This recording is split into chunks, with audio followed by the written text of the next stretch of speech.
নমস্কার বন্ধুরা, আরও একটি নতুন রেসিপিতে সবাইকে স্বাগত। আজকে আমি বানাবো ঘরে বানানো পাস্তা যেমন সুস্বাদু তেমন হেলদি। তো চলুন বন্ধুরা রেসিপিটা শুরু করি।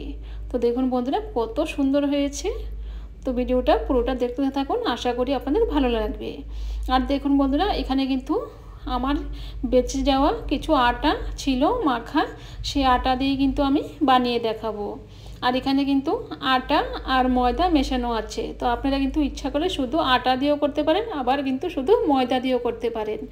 তো দেখুন বন্ধুরা, তো ওটা কিন্তু একটু বেশি সফট আছে, তো ওটার মধ্যে আমি একটু ময়দা মিশিয়ে নিয়েছি। এখন ভালো করে ডোটাকে একটু টাইট করে একটু মেখে নেব।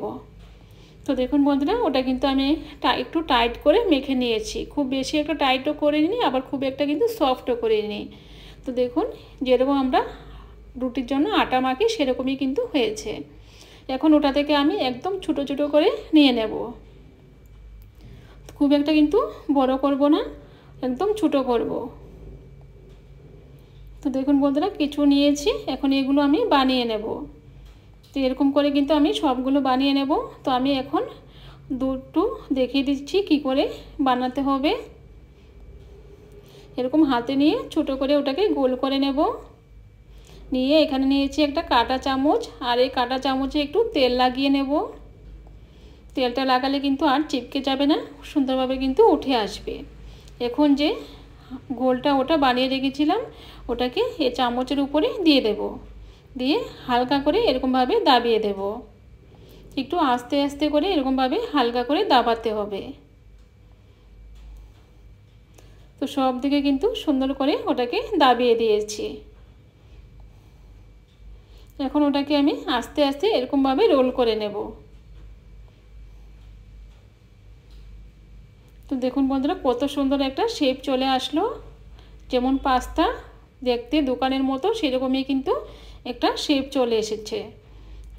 তো দেখুন বন্ধুরা একদমই কিন্তু সহজ, যে কেউ কিন্তু বানাতে পারবে, একবার দেখলে কিন্তু বানাতে পারবেন।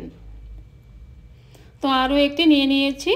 তো এরকমভাবে একটু চেপে চেপে ওটাকে এরকমভাবে লাগিয়ে নেব, হালকা করে লাগিয়ে তারপরে ওটাকে আমি এরকমভাবে আস্তে আস্তে করে ওটাকে রোল করে নেব। তো দেখুন বন্ধুরা আরও একটি হয়ে গেল। তো এরকমভাবে কিন্তু আমি সবগুলো বানিয়ে নেব। তো দেখুন বন্ধুরা আমার কিন্তু সবগুলো বানানো হয়ে গেছে। তখন এই বাটিতে কিছু আছে, তো আরও কিন্তু প্লেটেও আছে, সেইগুলো আপনাদেরকে দেখিয়ে দিচ্ছি। আর এগুলো কিন্তু বানাতে আমার পুরো 1 ঘন্টা সময় লেগে গেছে। তো দেখুন বন্ধুরা, তো বানাতে কিন্তু এত ছোটো ছোটো এগুলো কিন্তু বানাতে একটু সময় লাগে। তো 1 ঘন্টা তো লাগবেই, মানে একটু একটু করে অল্প অল্প করে বানাতে হয়, তো অনেকটা সময় লেগে গেছে। আর এখানেও একটা ছোটো প্লেটও কিছু আছে। তো সবগুলো আমি বানিয়ে নিয়েছি। এখন চুলায় বসিয়ে দিয়েছি একটা কড়াই, আর দিয়ে দিলাম জল। এখন জলটাকে ফুটিয়ে নিয়েছি, আর এই জলটা কিন্তু আমি একদম ফিল্টারের জল নিয়েছি, ভালো জল নিয়েছি। তো চেষ্টা করবেন একটু ভালো জল দেওয়ার, যেহেতু এই জলটা কিন্তু আমি ফেলবো না পরে, ওটাও কিন্তু আমার কাজে লাগবে। তো দেখুন বন্ধুরা আর দিয়ে দিলাম সামান্য তেল। এখন যে পাস্তাগুলো আছে সেগুলো বানিয়ে রেখেছিলাম এগুলো দিয়ে দেব।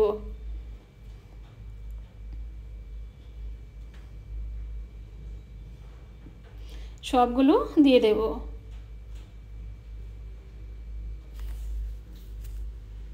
এখন এগুলোকে একটু হালকা করে নাড়াচাড়া করে নেব। আর বন্ধুরা আমি কিন্তু একটু লবণও কিন্তু দিয়ে দিয়েছি, তো একটু লবণও দিয়ে দিবেন, তাহলে কিন্তু ওটা লবণটাও ভিতরে ঢুকে যাবে, খেতে কিন্তু ভালো লাগবে।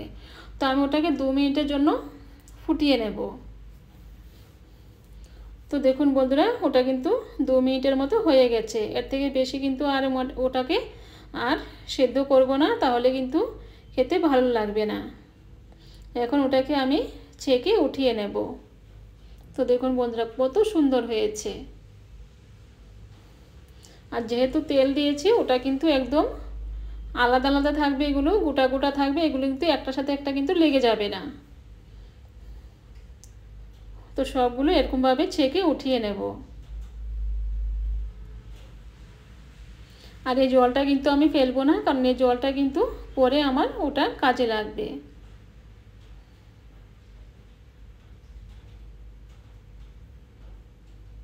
তো সবগুলো নামিয়ে নিয়েছি। এখন এগুলোকে একটু ঠান্ডা করে নেব। আর এই জলটা কিন্তু ফেলবো না, ওটাকে সাইডে আমি রেখে দেব। তো দেখুন বন্ধুরা, এগুলো কিন্তু হালকা ঠান্ডা হয়ে গেছে। আর দেখুন একটার সাথে কিন্তু একটা লেগে যায়নি, একদম কিন্তু আলাদা আলাদা সবগুলো আছে। তো দেখুন বন্ধুরা, একটু তেল কিন্তু জলটা যখন ফুটে আসবে একটু তেল দিয়ে দিবেন, তাহলে কিন্তু এগুলো আর লেগে যাবে না, একদম ঝরঝরে থাকবে। এখন চুলায় আবার বসিয়ে দিয়েছি একটা কড়াই। এখন দিয়ে দিলাম 2 চামচ সাদা তেল। এখন দিয়ে দেবো রসুন কুচি, দিয়ে রসুনগুলিকে একটু হালকা করে ভেজে নেব। একটু হালকা করে ভেজে নিয়েছি। এখন দিয়ে দিলাম ক্যাপসিকাম কুচি, আর দিয়ে দিলাম সামান্য একটু গাজর কুচি, এখন দিয়ে দিলাম কাঁচা লঙ্কা কুচি।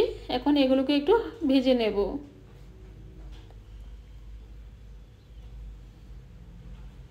তো এগুলোকে একটু হালকা করে একটু ভেজে নিয়েছি। খুব একটা কিন্তু কড়া করে ভাজতে হবে না, একটু হালকা করে ভাজলেই কিন্তু হবে। এখন দিয়ে দেবো ম্যাগি মশলা। তো আমি এখানে 2 প্যাকেটের মতো ম্যাগি মশলা দিয়ে দিলাম। তো বাচ্চারা খেলে কিন্তু একটু ম্যাগি মশলা দিলে কিন্তু ওরা সুন্দরভাবে খেয়ে নেবে। খেতে কিন্তু খুবই টেস্টি হয় বন্ধুরা। ম্যাগি মশলা থাকলে দিবেন, না থাকলে কিন্তু অন্য মশলা থাকলেও দিবেন, যেমন ধনে গুঁড়ো, একটু লঙ্কার গুঁড়ো, এসব একটু দিয়ে দিবেন। তবে ম্যাগি মশলাটা থাকলে কিন্তু বেশি খেতে টেস্টি হয়। আর এখন দিয়ে দিলাম যে জলটা আমি পাস্তাগুলো সিদ্ধ করে রেখেছিলাম, সেই জলটা দিয়ে দিলাম। এখন সামান্য একটু লঙ্কার গুঁড়ো দিয়ে দিলাম। এই লঙ্কাটা কিন্তু ঝাল হবে না, ওটা কিন্তু কাশ্মীরি লঙ্কার গুঁড়ো। এখন ভালো করে একটু মিশিয়ে দিয়েছি।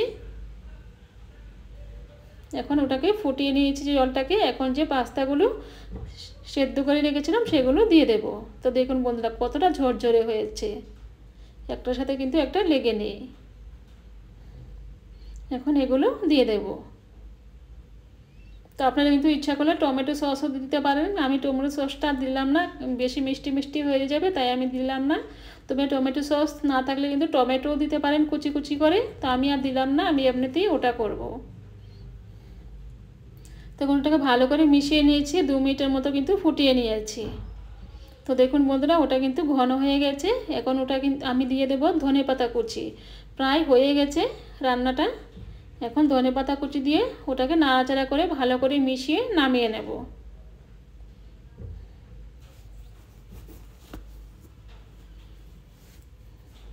তো দেখুন বন্ধুরা, ওটা কিন্তু নাড়াচাড়া করে ভালো করে মিশিয়ে নিয়েছি। আর ওটা কিন্তু হয়ে গেছে। এর থেকে কিন্তু বেশি আর ঘন করব না, ওটা কিন্তু ঠান্ডা হয়ে যাওয়ার পরে কিন্তু ওটা আরও ঘন হয়ে যাবে।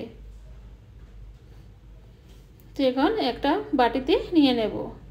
তো দেখুন বন্ধুরা কত সুন্দর হয়েছে, আর খেতেও কিন্তু খুবই সুস্বাদু হয়। যেমন সুস্বাদু হয় তেমন কিন্তু হেলদিও।